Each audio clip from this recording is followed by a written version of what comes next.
Welcome to the Joy of Cruising podcast with your host, award-winning author Paul C. Thornton, a weekly conversation with the amazing cruisers featured in the Joy of Cruising Trilogy, comprised of The Joy of Cruising, Cruising Interrupted, and new release, The Joy of Cruising Again. Each book is a compilation of features about cruisers and cruise and travel personalities from around the world. It's the next best thing to cruising, hearing about cruising from the unique and diverse perspectives of Paul's amazing guests. Hello, passionate cruisers. This is Paul, and this week on the Joy of Cruising podcast, I am delighted to welcome Dana Freeman of Dana Freeman Travels. Vermont-based, Dana got her start in travel focusing on Vermont area staycations. Today, Dana is a world traveler in every sense. She is one of several featured in the Joy of Cruising Trilogy who transcend cruising, travel icons who cruise. And Dana is also a highly demanded travel writer. I featured Dana in the Joy of Cruising in a section called The Influencers. I reached out to her when I was writing the book in 2018, as Dana was named one of the 10 travel influencers changing how we vacation by Porthole Cruise Magazine, and one of the 30 bloggers and travelers to follow for summer vacation advice by Travel Pulse. The title of Dana's feature in the Joy of Cruising is Dana Freeman Travels, Cruising with Grandma. Dana's passion for travel, particularly cruising, can be traced directly to her grandmother. Cruising with Grandma is the most poignant story I shared in the Joy of Cruising Trilogy. Yet it is joyous, highlighted by 95-year-old Gran kayaking in Costa Rica. I suspect tears were shed by a few as Cruising with Grandma was read. Welcome, Dana, to the Joy of Cruising podcast. Thanks, Paul. I'm so happy to be here today. So how are you doing, and how's the family? We're great. I'm in Mexico for a month working remotely, and my children are doing their own thing. One's in college, one works, and my husband's here with me. We're all great. Good. Well, the members of Dana's family were an integral part of the Cruising with Grandma story. Such a sweet tale. Summarize it for the listeners, starting with your first cruise with Gran. I started cruising with my grandma when I was about 12.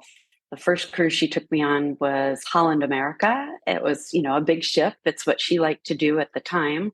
I don't really remember all that much about it, except maybe participating in a talent show. She went on to cruise and changed her mind to liking small cruise ships instead. And she decided to share that passion with my family when she was in her late 90s.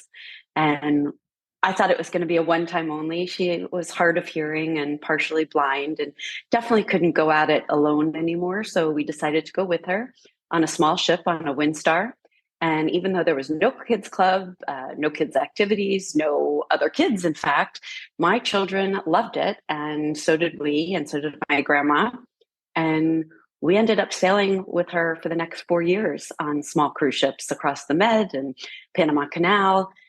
It was lovely. As a matter of fact, we sailed out of Venice with her on her 96th birthday, her last cruise ever.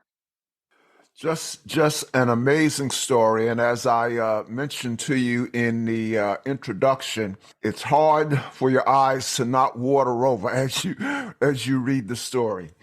So it's been 5 years, Dana, since we chatted at length. What's been happening with Dana Freeman Travels in the last few years? Well, I have transitioned over to just freelance travel writing. I no longer blog or write on my site, although it's a great place to read my old stories and keep up with my portfolio. And I have been small cruise ship traveling quite a bit. I've been, I think on 30 cruises in the last few years, mostly all small luxury cruise ships. I've been on a couple of barge cruises, which are super tiny, with 6 people. And I've been lucky to travel pretty much all over the world. I mentioned you in actually another podcast. I was talking about barge cruising, and I recall when I interviewed you years ago, that was on your bucket list. and I had never heard of barge cruising, and you've since gone on a barge cruise. So say a little bit about that. Yes, I've since been on two. They are a great way to see the interior of a country because you travel on a small canal. It's not an ocean liner that's going from one big city or one port to the next. You actually only travel about 50 miles in a week. The barges go so slow that you can hop off in between each lock, which is where the water has to be shut off so that you can rise up or go down, depending on the topography of the land. Barges go about 4 miles an hour, so you can jump off and walk, or lots of barges have bikes. And you're really seeing the small, tiny towns. I mean, the only two I've done are in France, although you can do them in Italy and Scotland and Ireland as well. But it's like being on your own little luxury floating hotel room with just a couple of other passengers. You have your own chef. The food is phenomenal. I actually eat and drink way too much on those trips. It's all about cheese and wine. But it's really a lovely way to see the countryside and great for people who get seasick because there's no movement whatsoever. So if you've ever wanted to cruise but hesitant, it's a nice way to go. So say a little bit about the amenities of the barge itself. I mean, I picture something very rustic, and I know that's not the case. So clear up. What are they like? No, they're old true barges that have been retrofitted to be a small floating boutique hotel, if you will. I've been on two that have been can hold 8 passengers, so 4 cabins each, plus crew quarters. There's a small galley from which an amazing chef is able to produce 5-star meals. And there's a salon, which is a living space for all the passengers to gather. There's only one, so you're sharing that space. And then there's always an upper outside deck. Very often they have a hot tub and a shaded area and a place to eat. And then you have your cabins, which are on the smaller side because the barges themselves are smaller, but they all have their own private ensuite bathroom. You're not lacking for anything. They're very comfortable. You're not going to get something like a balcony that you might on a large cruise ship. I mean, that's not possible, but they're quite lovely. And I would say they range in stars they call it 3 stars to 6 stars. A great example of where you can see the types of barges is Barge Lady Cruises. That's who I've always used. And they rank and show lots of interior of each barge. And they're all decorated differently. Well, I've updated my bucket list. So let me know if you need a recommendation, Paul. All righty. So Dana, take us back. I'm sure we have some aspiring world travelers listening. Talk about how you got into the travel business and grew into the traveler, influencer, and travel writer you are today. Well, it was quite an accident, I can tell you that. I went to college thinking that I would be in the FBI or the CIA. My major was international relations. I didn't even like writing. It was a time when, 25-page papers were the norm on a typewriter, and I dreaded it. But I worked in the computer industry for 10 years after I graduated from college, just because that's what I did. And then I took off while my children were little and started my own website when I went back to work rather than going back to the corporate world. And it was the time in the late 2000s when the economy wasn't doing very well and the staycation was born. I'm sure we all remember that word. And the website that I had started was all about what to do with your kids in Vermont. And so the hotels and the local resorts felt like I had my finger on the pulse of what parents were wanting to do or could afford to do.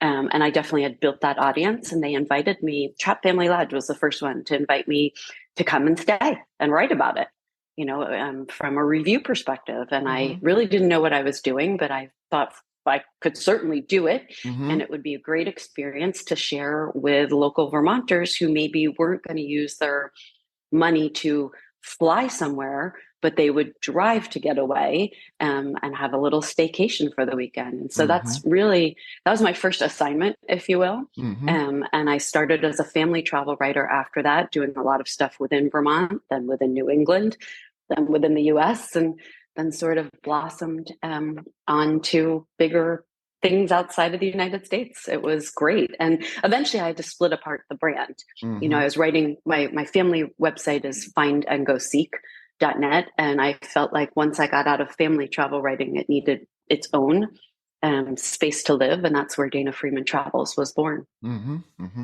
What are some recent Dana Freeman Travels adventures? Paul, in the fall, I went on a set of the most amazing small ship cruises for a large article that I was writing.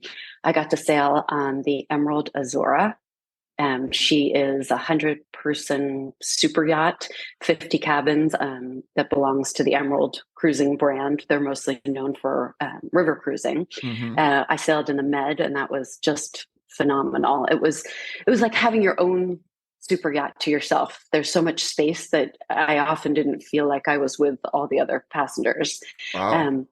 Then I went on Ponant's Bougainville, but I did that through Abercrombie and Kent. I've never gone on a cruise that's been booked through a luxury tour operator, and I really wanted to understand what the perks and benefits are of doing that. Why not just book direct? And not only is Ponant's Bougainville a beautiful ship, but having the elevated experience of the A&K staff was phenomenal. That was all around Italy. We left from Rome and came up on the other side in Venice. It was about 12 days. I also went on Seabourn's Ovation. And that was, I'd never sailed with Seabourn. I was on the Seabourn ship actually before Windstar bought one of them, but the recent Seabourn ships, the 600 passenger size, and that was quite lovely. And then I got a sneak peek a couple of days on Celebrities Beyond. I know that you're a big celebrity cruiser, correct? Yes. I went on the on Beyond in October, so I might have been in Italy around the same time as you, because we stayed in Italy for about a week and a half before we boarded the Beyond, and then we did a Mediterranean cruise. Oh, nice. Yeah, no, I jumped on her when she was in Florida in November. Okay. But I got a peek at the retreat, because even though I'm a small ship cruising writer and I prefer that style personally, I really wanted to understand the ship within the ship, or the resort within the resort experience, that elevated experience of the retreat. And it's just fantastic. Of all the big ships I've been on, Celebrity Beyond was just blew me away. Just modern and lovely, and just amenity wise, and I was very impressed. Yeah, I love Beyond. Of course, I couldn't afford the retreat, but that's on my bucket list as well. So, what projects are you currently working on? I'm writing a piece right now about the new luxury small ships that are coming for 2023, ships that are being launched this year, like the Silver Nova, and Crystal was sold both of their ships, and now they're under the A&K Travel brand. There's two. They've been refurbished. I'm writing about Oceania's Vista.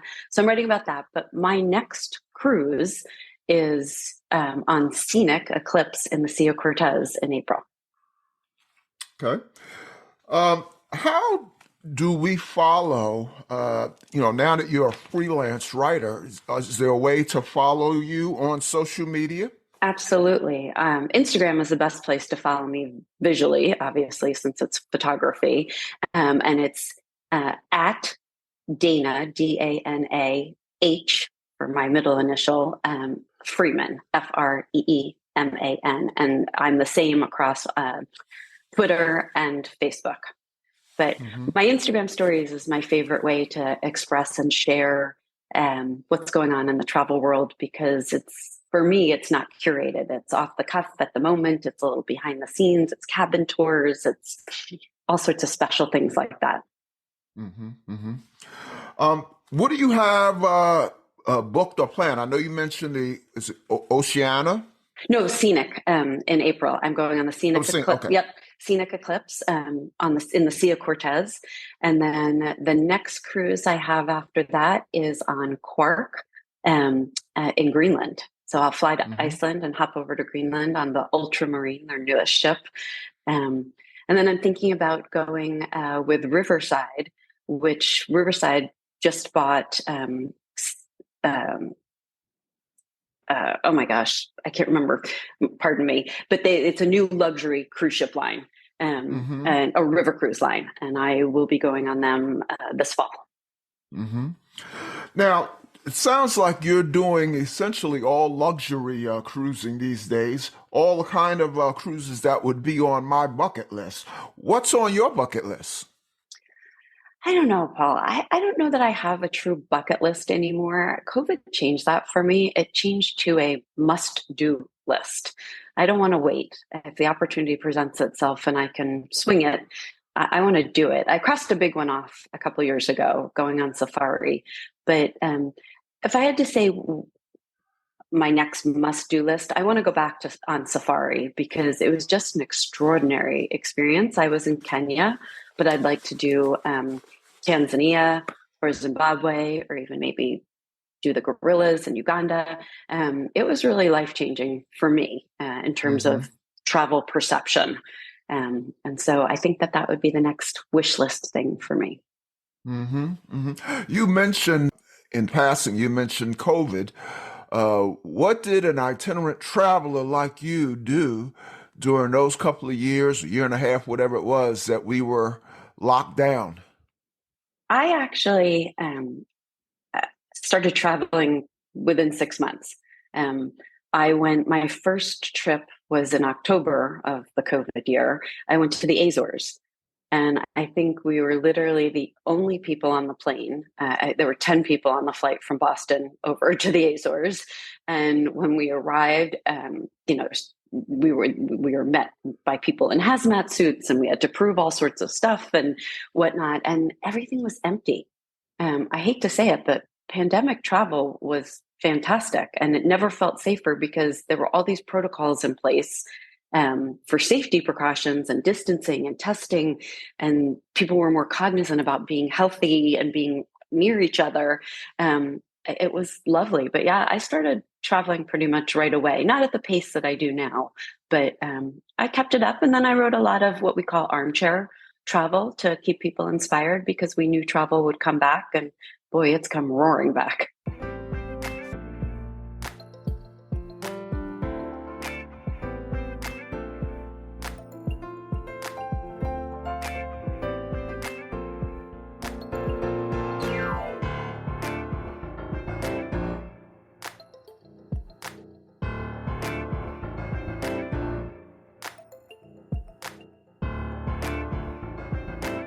Let me shift gears and ask you a couple of what I call fun cruise questions. Always looking to get some ideas. So, what's your favorite cruise drink or cruise dish? Mm. I have to say, I am a big fan of the Paloma as my drink. It's tequila with grapefruit juice, a little soda water, and lime.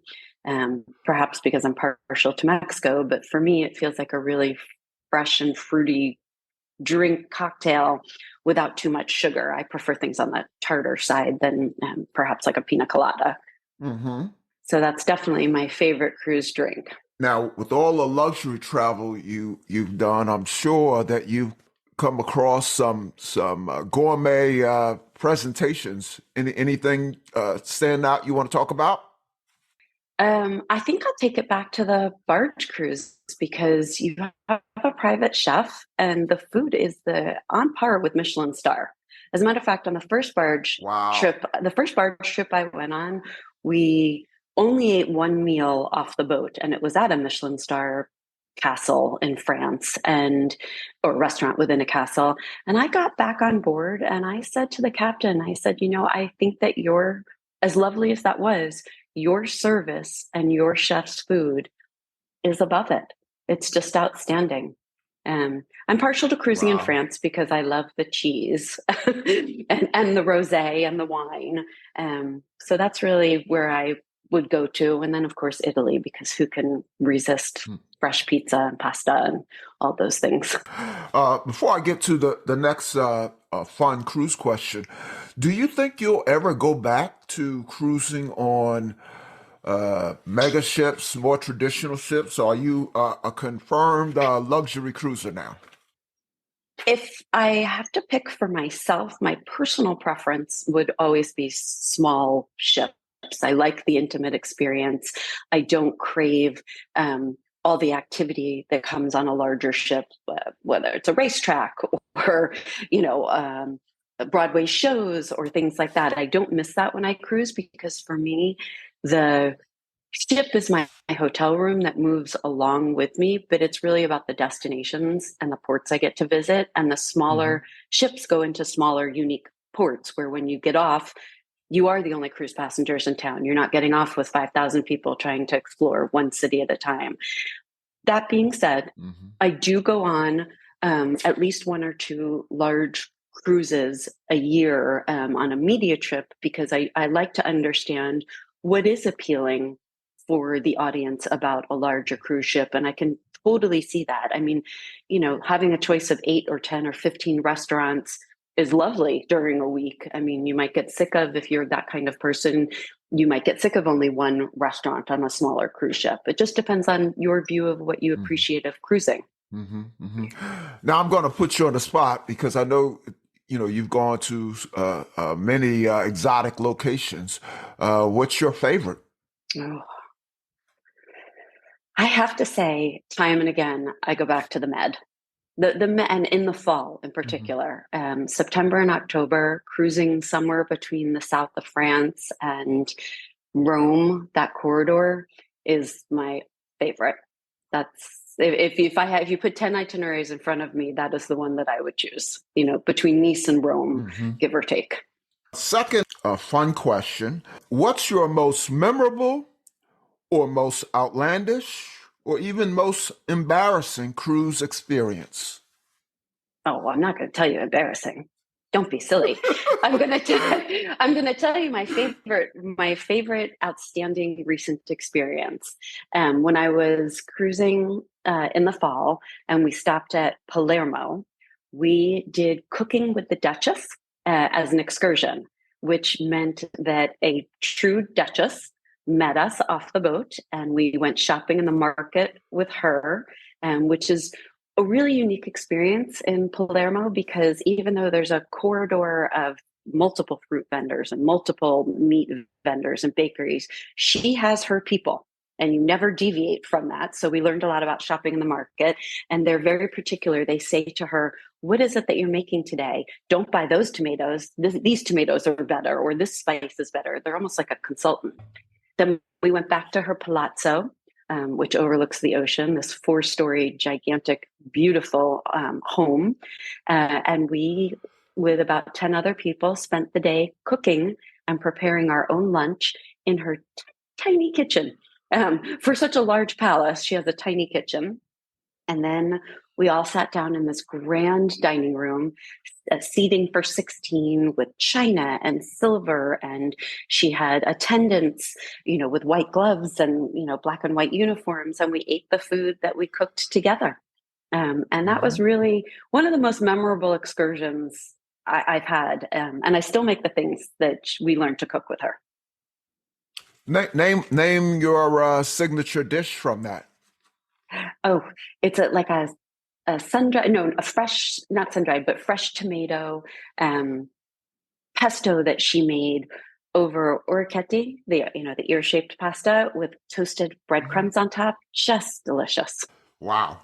The last fun question. It's normally to give your followers and my listeners some insight about you that they don't know. But rather than just get one answer for you, I know that you have on your website a list of 20 things you might not you might like to know about me. And so let's in a rapid fire fashion. I'll read one and then you read one. Okay, will do. So the first one is, I always touch the outside of the plane when I board. It's my only superstition. True. I'm a breast cancer survivor, and it changed my life for the better.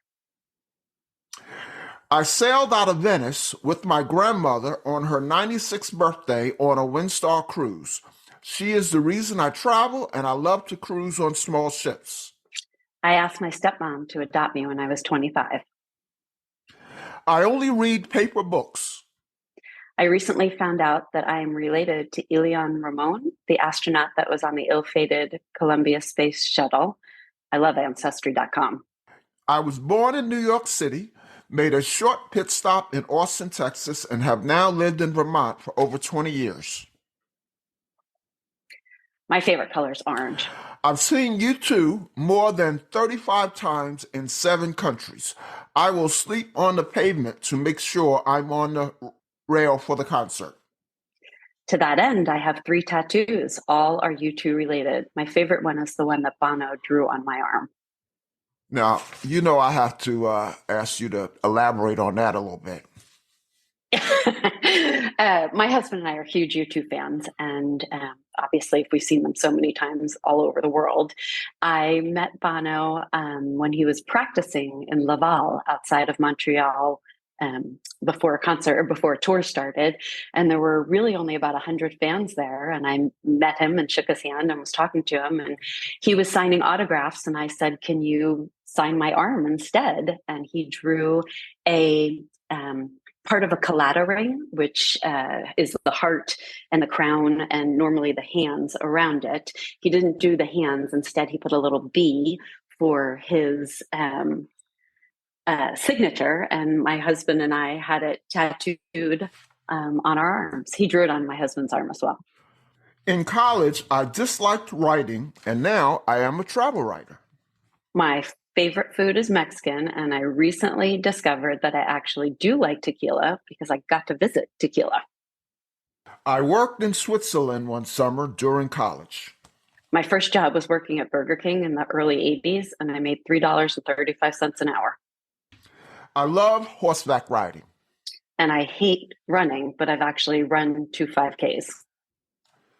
Okay, now that one makes my head explode. You hate running, but you ran 2 5Ks. Say some more about that. Well, like I said earlier on, I'm a breast cancer survivor, but my mom actually died from breast cancer. And so I really wanted to run the Sloan Kettering Memorial 5K the year that she died. And I did. And I was so empowered, I guess, and felt good about it that I wanted to run the second one. So I ran for 12 months, and that was it. Never looked back, never run again. Well, that's a wonderful gesture for someone who hates running. Give me a Miller Lite over a craft beer any day, but please don't serve me cheap wine or liquor. And my last one is etiquette and table manners are both important to me, thanks to my gran. So please pass the salt and pepper together, please. Thanks so much, Dana. I feel like we know so much about you now. Maybe more than you guys ever wanted to know. But in case your listeners missed it, this list is actually on my site under About Me. Before we let you go, we're going to put you to work. Sure. Tell us who the winner of a copy of The Joy of Cruising or Cruising Interrupted is. The winner is Kenneth Jarvis. Congratulations, Kenneth. Okay, Kenneth is a member of the Joy of Cruising podcast group on Facebook, so I will follow up with Kenneth. Thank you very much for that. Dana, thank you for coming on the Joy of Cruising podcast, and all the best to Dana Freeman Travels. Thanks so much, Paul. I love being here with you. All right, enjoy the rest of your time in Mexico. Take care now. Thanks, Paul. You too. Joy of Cruising and Cruising Interrupted can be ordered at the link on the joyofcruisingpodcast.com. each for $16.99 plus shipping.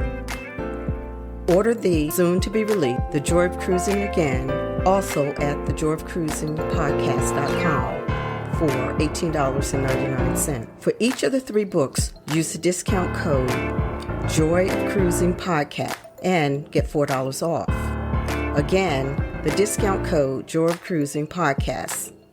Enter to win a copy of The Joy of Cruising or Cruising Interrupted while supplies last at thejoyofcruisingpodcast.com by joining the Joy of Cruising Podcast Facebook group or both to increase your chance to win. A winner will be announced on each show. Please leave us a review and tell a friend about us. Thank you. We hope you enjoyed the brief escape to the ocean. See you next week.